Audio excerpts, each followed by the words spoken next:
Hello ladies and gentlemen, and welcome to episode 7 of my starting from scratch series.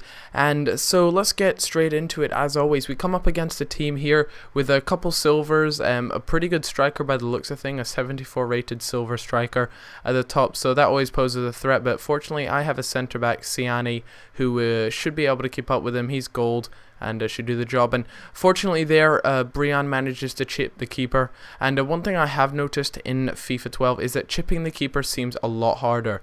There are a few different animations for chipping the keeper this time around, but for some reason it just seems a lot harder. I don't know why that is or whatever, but you know, it's just the way it is. But Brian did manage to just get it over, but it was all a bit fluky due to the keeper flicking it back into his own net. And there again, Brian does some work here, and just using that RB button to let it run through his legs, which allows Brian to get a bit of space, and which allows him to then use his pace and abuse it and run all the way up. And you can see I just did it again there, LBY, which is an extremely powerful combination of buttons. So if you guys didn't know about the LBY combination of buttons, then you definitely need to read up and give it a go. It's basically a lofted through ball to all those wondering. And that was Gurkov there. I have mentioned that Gurkov does have 5-star skills, so the Ronaldo chop, or the heel chop as some of you guys might know it, is pretty easy. And look at Brian just completely destroy their defense there with the dribbling. Now dribbling is one of the most important sort of traits or whatever in this game. But what do you know, I think I was 4-1 or 4-0 up, and art thou mad, brethren? And just another rage quit to add to the lovely tally. So I'm pretty sure that was a rage quit or a dashboard, just because unless it could have been an EA disconnect. A lot of these things happen. But here I'm going to go buy myself a Sissoko. I decided to go for a buy now. I'm really impatient in this game, so I always do that. But I did manage to get him in my formation, so I do trade him in for Bishop, who did me well towards the beginning, but was out of contract, so I felt there was no point really having him in the team. Sissoko has 86 pace. Now that's a lot of pace, and I plan on using Sissoko in the center defensive midfield role. He's got, like I said, he's got good pace on him, and he's actually got, I believe it's 85 defending, so I mean he can get back and help out at the back as well. So that was the plan and why I had him. And I'm just fast forwarding all this because penalties usually do take a little while, so I just decided to fast forward. But I decided to let Gonzalez step up here and get a goal for himself.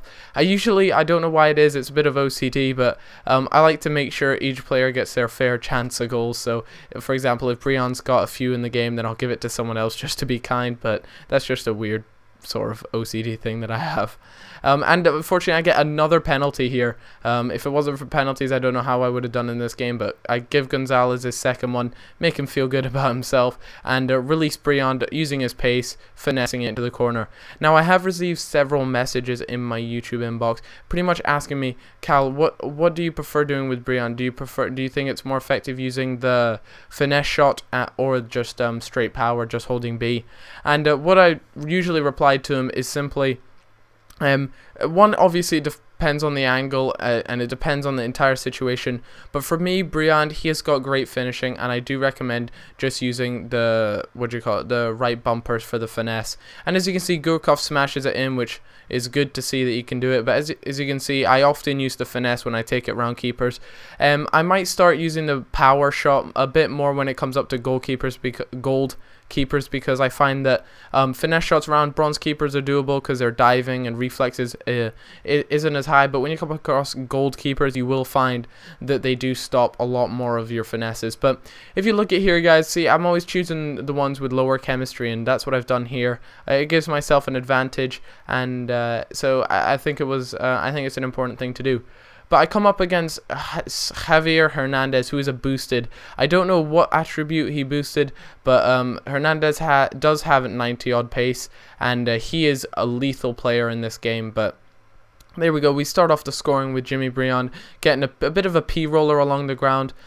This game was actually really close. I was almost tempted to say this was the hardest game I had played.